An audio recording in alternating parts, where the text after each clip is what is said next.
अस्सलाम वालेकुम व्यूअर्स, मैं हूं समीना पाशा। उम्मीद है आप लोग खैरियत से होंगे। व्यूअर्स, मेरे यूट्यूब चैनल पर आप मेरे तबसरे और तज्जिए तो देखते ही रहते हैं, लेकिन मेरी कोशिश होती है कि कभी कभी कुछ और लोगों को भी इसमें शामिल करूं और आप लोगों के सामने कुछ ज़्यादा बेहतर और ज़्यादा जानदार तज्जिया सामने रखा जा सके। और इसीलिए आज मैं एक बड़ी ख़ास जगह पर मौजूद हूँ। मेरे साथ मुल्क के मारूफ दानिश्वर, सहाफ़ी, अदीब, राइटर, यानी आप उनके बहुत सारे तारुफ महसूस कर सकते हैं, ढूंढ सकते हैं। और मेरे साथ इस वक्त मौजूद हैं जनाब ओरिया मकबूल जान साहब। उनसे आज गुफ्तगू करेंगे और मुल्क के हालात पर बात करेंगे। ओरिया मकबूल जान साहब, बहुत बहुत शुक्रिया सर आपका, आप शुक्रिया। आज वक्त दे रहे हैं मुझे। आपकी इनायत थी, आप तशरीफ लाए मेरे गरीब खाने पे आज। बहुत मुझे खुशी हुई यहाँ पर आकर आपसे मिलकर। और बहुत ज़्यादा जो मेरा आज आपके पास आने की वजह थी वो ये कि नए साल में हम दाखिल हो चुके हैं, लेकिन अंदेशे बहुत ज़्यादा है, कौम बहुत मायूस है और एक अजीब गैर यकीनी की सूरत हाल, अदम इस्तेहकाम की सूरत हाल जो इससे पहले हम पिछले साल में भी भुगतते चले आ रहे हैं, वो अभी भी कायम और दायम है। और ऐसा नज़र नहीं आ रहा कुछ कि बहुत कुछ बेहतर होने जा रहा है। देखिए, मैं तो बेसिकली हूँ इस खुश फहम, अंग्रेजी में जिसको कहते हैं ना ऑप्टिमिस्ट आदमी।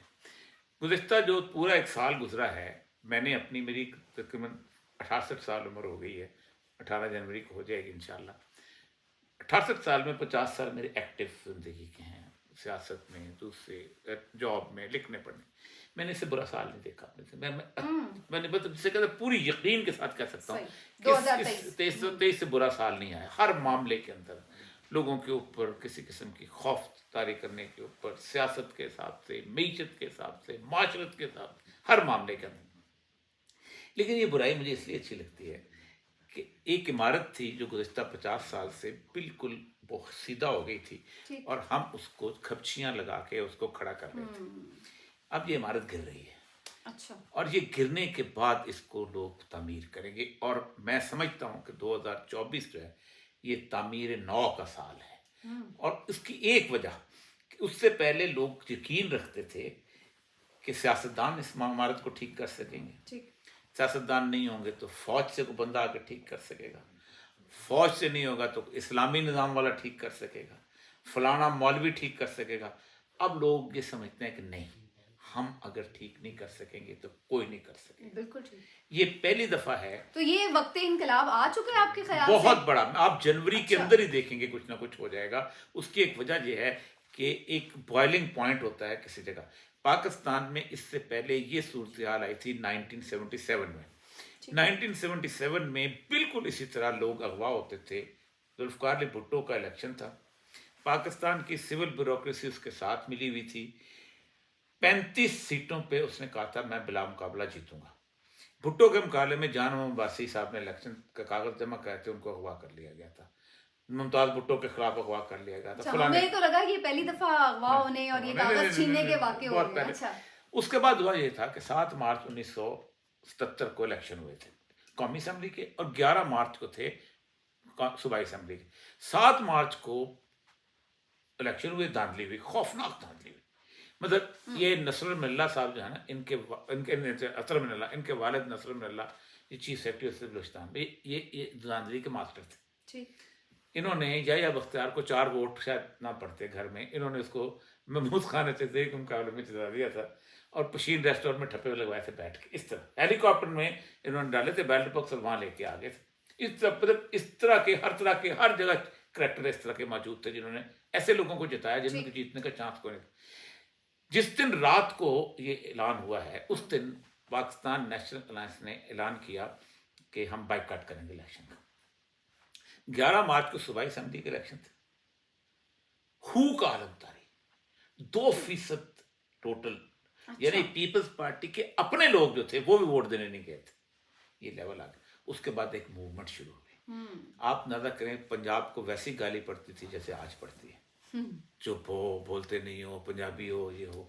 वैसे आप इस बात से एग्री करते हैं कि वाकई देर से जागते हैं? जाता हाँ, ये बात से हर बंदे की जागते देर से। हर एक की कुव्वत बर्दाश्त होते हैं। मैं कुव्वत बर्दाश्त की बात, कराची में डेली जुलूस निकलते थे और हैदराबाद में जुलूस निकलते थे। केपीके और बलूचिस्तान का फैशन ही नहीं जुलूस का। वो मसला होता ठुक ठुक पहाड़ पे चढ़ जाता है। तो कराची वाले चूड़ियां भेजते थे हैदराबाद से लाहौर। भुट्टो साहब कॉन्फिडेंस में आ गए कि पंजाब से क्या बात है, तो वो किसी और जगह असेंबली का इजलास नहीं बुलाया, उन्होंने 9 अप्रैल को पंजाब असेंबली का इजलास बुला दिया। मैं उस जुलूस में शरीक था। उमर शामी को पहली गोली लगी है जब हमने उसकी लाश उठाई है। ये सारे लोग, अकबर बुकटी शुक्टी सब, नवाजा नसरुल्लाह भी सब वही मौजूद थे। उसके बाद जो जुलूस निकला है, आप सोचें सूरत हाल ये हो गई थी कि अगले दिन उस खौफनाक सूरत हाल के बाद जुलूस निकला था और वो मैकलो रोड तरफ जा रहा था। किसी के हाथ में एंगल आयरन था, किसी के हाथ में चाकू था, किसी के हाथ में दस्ता था, कोई पिस्तौल से फायर कर रहा था। रतन सेना के ऊपर पुलिस वालों ने 3 सादा कपड़ों में बंदे खड़े किए मैकल रोड।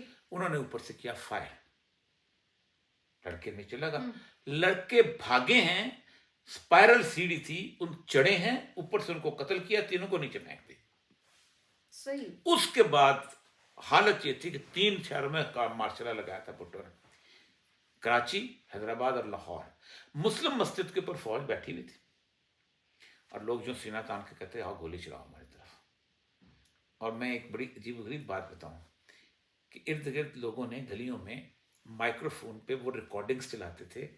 71 में जब ये लोग कैद में गए थे ना, तो ये कहते मैं मोहम्मद सैन वालदार, मैं ये बड़ा खुश हूँ, इंडिया ने बड़ा अच्छा रखा हुआ है। वो चाहते एकदम हालत। लेकिन 6 जुलाई को ज़ियाउल हक ने टेक ओवर कर लिया था।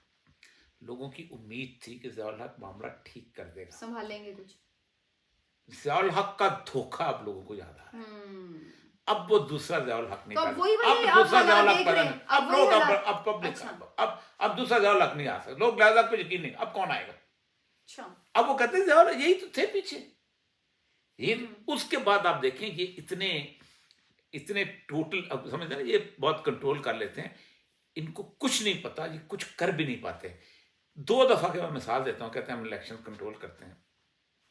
इन्होंने ज़ियाउल हक ने इलेक्शन नहीं कराए, वो कराए। ज़ियाउल हक जब चला गया दुनिया से तो पहले इलेक्शन आ गए।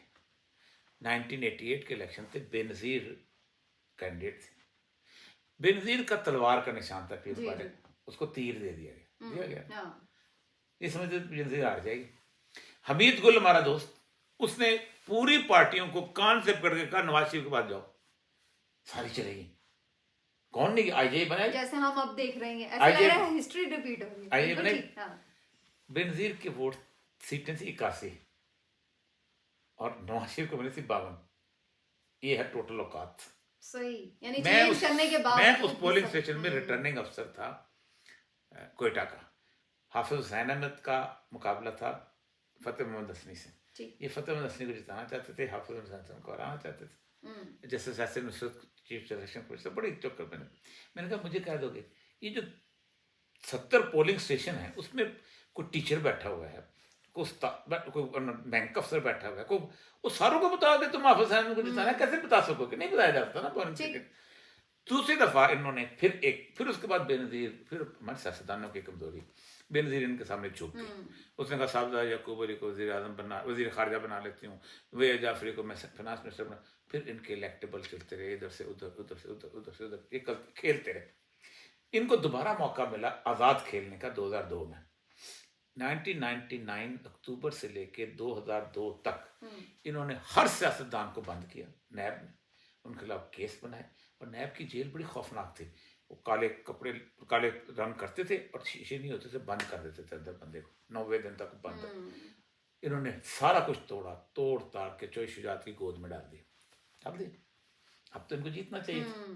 उसके बाद जब इन्होंने इलेक्शन के रिजल्ट आए तो ज़फ़रुल्लाह जमाली के 13 वोट कम थे। किधर से आए? इंटरनेशनल एस्टेब्लिशमेंट से चक्कर चला के कि हम वॉर और टेरर लड़ रहे हैं। बेनज़ीर को कहा, उसने 12 बंदे निकाले, उन्होंने कहा 13वां नहीं मिल रहा। वो कहते हैं हमारी सियासत खराब हो जाएगी। वो जो क्या नाम था, राव सिकंदर और फैसल साले याद, पीपल्स पार्टी पार्लियामेंटेरियन बनी थी, आपको याद? पैट्रियाट ग्रुप, वो 12 बंदे, वो फिर एक बंदा कम। फिर आजम तारक सिपाही साहबा को जेल से निकाला गया, उसको वोट दिलवाया, तब ज़फ़रुल्लाह जमाली कामयाब। इलेक्शन में धांधली करने की औकात इनकी ये है।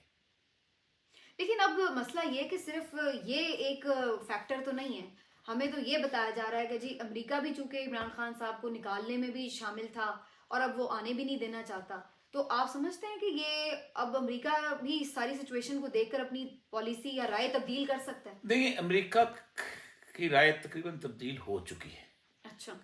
और रिसेंट विजिट में हुई है। उसकी एक वजह है, अमेरिका जो है ना वो 1960 से यहाँ रहना चाहता था, सीटो सेंटो के ज़माने से रहना चाहता था, लेकिन अपनी मर्जी से। आप अंदाज़ा करें कि 71 में जब इंदिरा गांधी ने हमला किया ना वेस्ट पाकिस्तान पे, तो निक्सन अपने मेमोइर्स में लिखता है कि हमारे यहाँ इजलास हुआ सुबह, तो हमने कहा कि वेस्ट पाकिस्तान को बचा लो, वरना हम यूरोप तक हमारे पास कोई ठिकाना नहीं रहेगा, हम तो गायब हो जाएंगे इलाके से। गायब हो गए। अगर यहाँ से गए तो फिर तो रूस था ना, आगे यूक्रेन और बाल्टिक सी तक कोई नहीं था। तो हमने इंदिरा गांधी को कहा कि सीज फायर करो, उसने नहीं किया। अगले दिन बैरूत से और टर्की से अड्डों से सामान फौजी लादा और तस्वीरें भिजवा दी एम्बेसडर को कि कल तक अगर सीज फायर ना हुआ तो ये सामान फौजी पहुंच जाएगा and will be directly involve. अगले दिन सीज फायर हो गया, पाकिस्तान को बचा लिया क्योंकि they want to stay over here. Same सूरत हाल ईरान में थी। ईरान में वो कहते हैं हमने मिस कैलकुलेशन की। 1977 में ईरान में हम चाहते थे कि यहाँ पर शाह ईरान रहे क्योंकि हमारा बंदा है, और हमने इंटेलिजेंस 18 इंटेलिजेंस रिपोर्ट्स आई ऊपर पड़ी हुई हैं कि जनाब ईरान अभी तक इस सतह पे नहीं, यहाँ कोई इनकलाब नहीं आ सकता, ये लोग बड़े मजदार ठंडे ठंडे लोग हैं, मिडिल क्लास है ये। तो शाह ईरान ने तकरीर की, मेरे पास 7 लाख फौज है, मेरे पास सवाक है, मैंने इंटेलिजेंस एजेंसी थी, मैंने तबाह बर्बाद कर दिया, ये कर दिया, मिनट नहीं लगेगा मैं इनको ठीक कर दूंगा। लेकिन उस दिन जुलूस निकल रहा था 78 में अप्रैल में उन्होंने वो क्या, फरवरी में खमैनी जब आया है उसके बाद ईरान में आज तक अमेरिका नहीं जा सका, एजेंसी उसकी एम्बेसी पे कब्जा हो गया था। पाकिस्तान की सिचुएशन बिल्कुल वैसी हो चुकी हुई है कि वो कहते हैं कि अब हमने असेसमेंट कर ली है कि अगर एक दफ़ा पाकिस्तान में पब्लिक सूरत हाल बिल्टअप हो गई तो हमारी हालत खुदा न खास्ता वो ना हो कि अगले 40 साल तक हम पाकिस्तान में ना घुस सकें, and that is a nightmare for America. Imran Khan को मार दें तब भी ये सिचुएशन बनती है, इमरान खान को रख लें तब भी और ना आने दें पावर में तब। वो इसलिए उन्होंने कहा कि इंसानों की तरह बिहेव करो, चीज़ें जिसको तुम हैंडल नहीं कर सकते, हमारा बोरिया बिस्तर साथ गोल ना करो। लेकिन उस सब फिर बात ये कि अगर इमरान खान भी आ जाए तो उन्हीं के जरीदे ये भी लिख रहे हैं कि अगर इमरान खान आ गया तो तब भी मसले हल नहीं होंगे। नहीं, इमरान खान का देखें 2018 जुलाई में मैंने कॉलम लिखा था कि इमरान खान को अगर ये आ गया तो मुर्सी बना दिया जाएगा। 25 जुलाई 2018। क्यों? इमरान खान उनके लिए अनप्रेडिक्टेबल है, वो अनप्रेडिक्टेबल आदमी नहीं चाहते। तो मैंने इमरान खान को बताया भी था ये चीज़। मैंने कहा तो मुझे एक सऊदी इंटेलिजेंस के एक आदमी ने बताया था, बहुत क्लोज था अमेरिकन के साथ, कि अव्वल तो तुम्हें आने नहीं देंगे, और अगर वो आने देंगे भी तो फिर आने के बाद तुम्हारे ज़ियाउल हक की तरह असैसिनेट करवाएंगे। ये अमेरिकन प्लान है। वो हैरान रह गया था, कहता मैंने क्या करूं? मैंने कहा अगर तब वज़ीर आज़म बनो भी तो सिक्योरिटी पर्सन रखना। ठीक। अच्छा, तो ये अब जिस तरह से आपने बताया कि वक्त इनकलाब भी है, रिग भी नहीं किया जा सकता इलेक्शन, दूसरी तरफ से हम देख रहे हैं कि भरपूर सरतोड़ कोशिश हो रही है, वो रहेगी आखिर तक रहेगी। नहीं तो ये इलेक्शन फिर होंगे, ऐसे भी तो हो सकता है इलेक्शन ही वो कर रहे हैं मुलतवी, उसको भी अवॉइड नहीं कर सकते। उसकी वजह ये है कि इंटरनेशनल लेवल पे आप किसी तौर पर भी इस तरह की सूरत जारी नहीं रख सकते। इलेक्शन ना हो तो क्या करें, कितनी देर तक रोक सकेंगे, कितने? देखिए ना, आपके पास जो लोग आप इस वक्त हुकूमत में बैठे हुए हैं, आपको इलेक्शन रोकने के लिए एक पॉपुलर बंदा चाहिए। देखिए भुट्टो के मुकाबले में फिर भी मसला था कि उसके मुकाबले में लोग पॉपुलर थे, पीएनए की मूवमेंट थी सारी, असगर खान की पॉपुलरिटी। इमरान खान के मुकाबले तो पॉपुलर बंदा नजर नहीं आता। नहीं, लेकिन अगर इलेक्शन ही ना कराएं, कहते जी दहशतगर्दी हो गई या मुल्क के हालात ऐसे नहीं है, आप कैसे रोक सकते हैं? मैं देखा मैं में रहा हूँ, आप मुझे बताएं किस जगह पे रोकेंगे? भी तो रोके हैं, नहीं रोका तो नहीं है ना, नहीं करवाए तो नहीं है ना। आप 70% आप बलूचिस्तान नहीं करवाना हो ना, बात 70%। देखिए 70% बलूचिस्तान में आपकी रेट ही नहीं है, नो वे। ये सिर्फ आपने दुनिया में जिंदगी में कारोबार चलाना था भाई। मैं आपको बताऊं, एक उसको कहते हैं एडमिनिस्ट्रेटिव फटीग। आप सारा दिन इस तरीके से आपके पीछे नहीं लग सकते।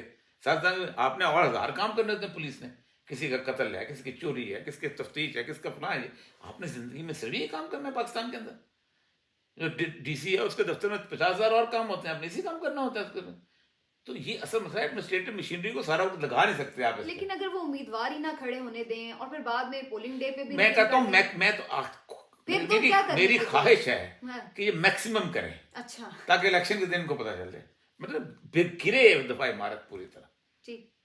इमरान खान का क्या फ्यूचर है, उनका देखिए क्या मैं बनेगा? इमरान खान के साथ ये कुछ नहीं कर सकते। इमरान खान देख वही असेसमेंट्स हुई हैं जो इमरान खान, मैंने मुझे पकड़ के लेके गए हम्म, तो मुझे कहते हैं इमरान खान ने देखो उसको बना मलिक रियाज ने उसको बुलेट प्रूफ शीशे लगा के दिए। अच्छा मैं उसको जानता था पूरी सूरत, हम्म, वहां मैं उनके साथ क्या आर्गूमेंट करता हूँ, ब्लाइंड फोल्ड में बैठा हुआ ये वो। हम्म, इमरान खान को जब ये सेट हुआ है तो मैं गुलाम मोहम्मद डोगर होता था, उसने कहा आपके यहाँ सिक्योरिटी का मसला है, आपको वो लगाए। तो उसने कहा मेरे पास तुम कर दो कुछ करते, लेकिन ख़राब ना करना, मैंने अभी घर नया बनाया।